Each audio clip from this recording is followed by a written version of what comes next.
But हम daily daily अगर blog shoot करें तो हमारे अंदर थोड़ा सा कॉन्फिडेंस भी आ जाता है, हम बोलने लग जाते हैं, है ना। हेलो दोस्तों, कैसे हो आप सब लोग? आशा करती हूँ सब बहुत अच्छे होंगे और मैं भी अच्छी हूँ।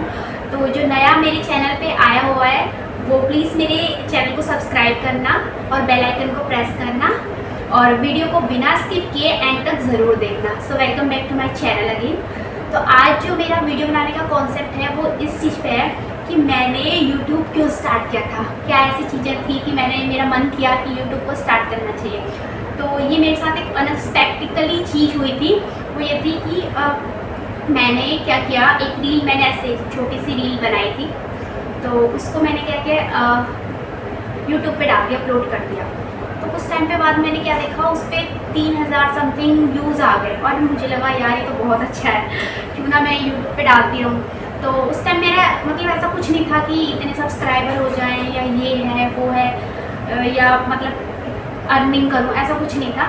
तो बट ये था कि मेरे व्यूज़ 3000 या 4000 तक चले गए थे, तो मुझे बहुत अच्छा लगा था। हालांकि अब वो वीडियो डिलीट हो चुकी है मतलब क्यों मैंने डिलीट कर दी मुझे भी नहीं पता, बट मैंने डिलीट कर दी। हाँ, उसमें ना कॉपीराइट का कुछ आया हुआ था शायद, बाद में उसमें कुछ ऐसा लिखा क्लेम आया था, तो मैंने वो वीडियो जो है डिलीट कर दिया अभी।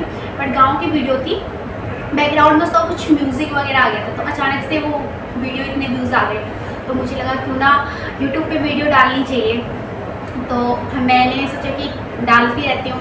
और दूसरा ये था कि मैं इंस्टाग्राम पे तो मैं बनाती ही थी, तो मैंने सोचा क्यों ना यूट्यूब पे डालो तो कुछ क्रिएटिविटी हो जाएगी। और डांस सबसे एक वो था कि मुझे डांस वगैरह करना बहुत अच्छा लगता है, और तो क्यों ना मैं अपना टाइम स्पेंड करूँ और बिना मतलब कुछ भी चीज़ें होती है ना, हम क्या करते हैं फालतू में फ़ोन देखते रहते हैं और रील्स को स्क्रॉल करते रहते हैं, है ना। तो मैंने सोचा फालतू घर में जो रील्स स्क्रॉल करने से तो अच्छा ही है कि क्यों ना मैं मतलब जो रील्स है वो रील्स क्रिएट करूँ और यूट्यूब पे डालती रहूँ उसको अपलोड करके। तो इससे क्या होता है कि हम मतलब हमारा भी जो टाइम है वो वेस्ट नहीं होता और हम कुछ क्रिएटिविटी भी कर लेते हैं, है ना। और दूसरी मेन थिंग्स ये थी कि हम कोई भी न्यू चीज़ जो है वो स्टार्ट करते हैं ना, तो हम कुछ ना कुछ ज़रूर सीखते हैं, ये सच बात है। कोई भी चीज़, चाहे वो इंस्टाग्राम हो, सोशल मीडिया हो या कोई गेम्स हो, कुछ भी हो, अगर हम उस चीज़ को स्टार्ट करते हैं तो हम उससे कुछ ना कुछ ज़रूर सीखते हैं। जैसे जब से मैंने यूट्यूब स्टार्ट किया तब से मैंने बहुत सारी चीज़ें देखी। मुझे नहीं पता था कि यूट्यूब से, इतना पता था कि यूट्यूब से जो क्रिएटर होते हैं वो पैसे कमाते हैं, बट कैसे कमाते हैं मुझे बिल्कुल आइडिया नहीं था, अभी भी नहीं है क्योंकि मेरे पैसे आए नहीं है।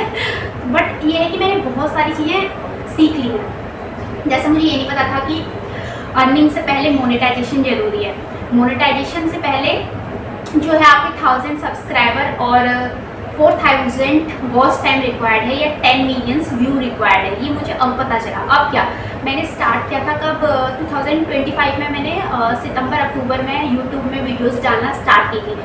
तो सच बताऊं गाइस, मुझे तब भी नहीं पता था कि मोनेटाइजेशन ज़रूरी है। जब मैंने कुछ रील्स डाली तब मुझे पता चला कि मोनेटाइजेशन ज़रूरी है, क्योंकि मेरे उसमें रील्स आ रही थी, तब मैंने देखा कि मोनेटाइजेशन ज़रूरी है। और मोनेटाइजेशन होने के लिए क्या ज़रूरी है मुझे वो भी नहीं पता था। फिर बाद में मुझे पता चला कि उसके लिए 4000 वॉच टाइम और 1000 सब्सक्राइबर की रिक्वायरमेंट है। और बस मुझे यही पता था कि 4000 उसमें हमारा वॉच टाइम होना चाहिए।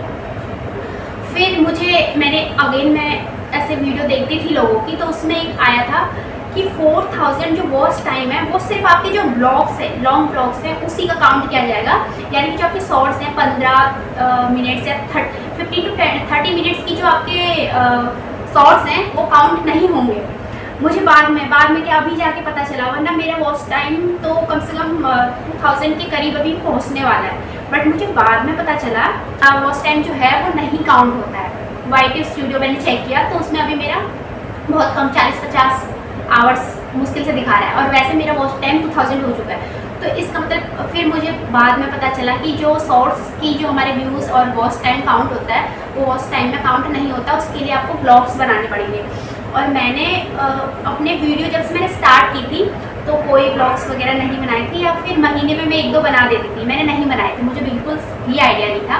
और बाद में मुझे कुछ टाइम बाद जब करती गई मुझे बाद में पता चला कि व्यूज़ से भी मोनेटाइजेशन होता है, उसके लिए 4000 वॉच टाइम रिक्वायर्ड नहीं है अगर आपके 10 मिलियंस व्यूज़ है तो।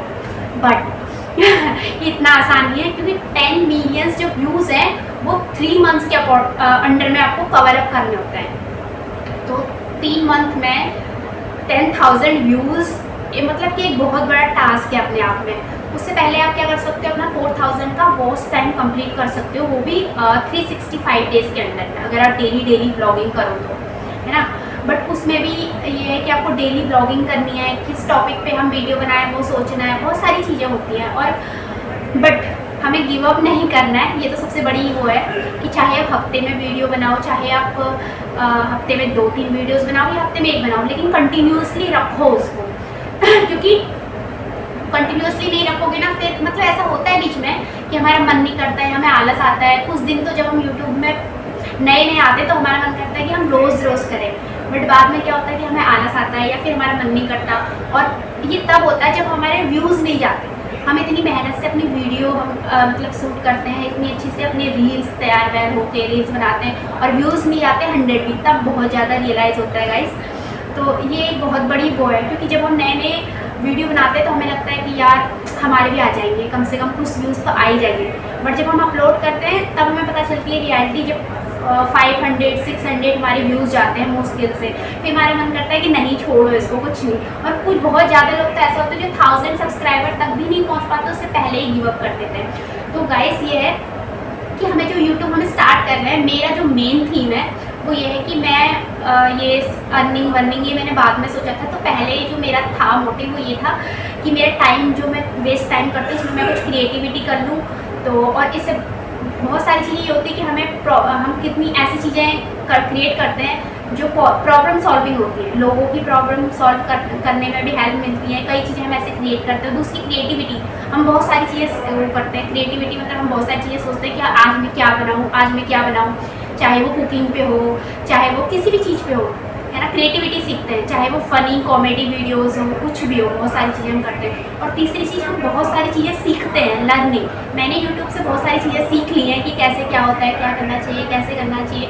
इनफैक्ट मैं कैमरे के सामने बोल भी नहीं पाती थी। जैसे मैं ऐसे कैमरा पकड़ती थी फिर मैं ब्लैंक हो जाती थी, पूरी ब्लैंक। मतलब पहले मैं सोचती थी हाँ ये इस टॉपिक पे बनाऊँगी, ये बोलूँगी, लेकिन जैसे ऐसे कैमरा हाथ पे आता था तो फिर भूल जाती थी, है ना। तो ऐसा होता है, बहुत बार ऐसा होता है। बट जब हम धीरे धीरे से वीडियोस बनाने लगते हैं, बोलने लगते हैं कैमरा के आगे, फिर हमें कॉन्फिडेंस आ जाता है ना।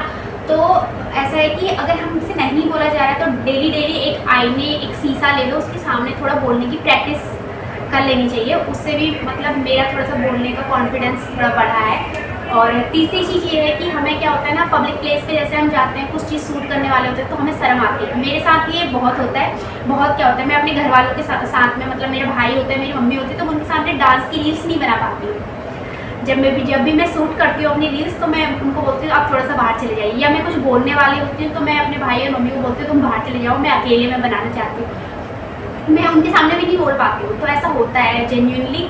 तो बट हम डेली अगर ब्लॉग शूट करें तो हमारे अंदर थोड़ा सा कॉन्फिडेंस भी आ जाता है, हम बोलने लग जाते हैं, है ना। तो एक तो हमारा कॉन्फिडेंस बढ़ता है और दूसरा लर्निंग, हम बहुत कुछ सारी चीज़ें सीखते हैं। तीसरा क्रिएटिविटी हमारे अंदर आ जाती है कि ये क्या करें, बहुत सारी चीज़ें हम करने लग जाते हैं। चौथा मेन कि हमारा जो फालतू चीज़ों पर टाइम वेस्ट करते हैं, हम रील स्क्रॉलिंग करते हैं, तो वो जो हमारा टाइम है वो सेव हो जाता है ना, कि हम कुछ बना के हम एटलीस्ट अपना बना के डाल रहे हैं यूट्यूब पे, है ना। तो ये हो जाता है। और चौथी प्रॉब्लम सॉल्विंग, बहुत सारी चीज़ें ऐसी होती हैं कि हम रील्स बनाते हैं, आप हमारी रील्स को देखकर आपकी भी कोई प्रॉब्लम सॉल्व होती है, कुछ हम भी आपके कमेंट से हमारी प्रॉब्लम सॉल्व होती है। तो प्रॉब्लम सॉल्विंग वीडियो भी बहुत आती है ना। तो बहुत सारी चीज़ें ऐसी हैं और नई चीज़ें सीखते हैं। तो मेरा मेन थीम यही था यूट्यूब ब्लॉग बनाने से पहले कि जो मेरा टाइम है वो थोड़ा सा बच जाएगा, और तीसरा थोड़ी सी क्रिएटिविटी हो जाएगी, है ना, कि घर पे बैठ के क्या ही करें, बोर हो जाते हैं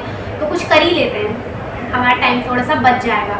और चौथी और वेरी इंपॉर्टेंट चीज़ कि जो भी हम मूवमेंट्स हम अपने फ़ोन में शूट करते हैं तो वो क्या होता है इन फ्यूचर हमारी मेमोरी के लिए सेव हो जाती है। और बाद में अगर हम उन चीज़ों को देखते हैं तो हमें बहुत अच्छा लगता है। चाहे हम कहीं पे घूमने चले जाएं, वहाँ की हम ब्लॉग या वीडियोस बना देते हैं, फिर बाद में उनको देखते हैं तो बहुत अच्छा लगता है गाइस। तो मेमोरीज़ के लिए भी ये चीज़ बहुत अच्छी है।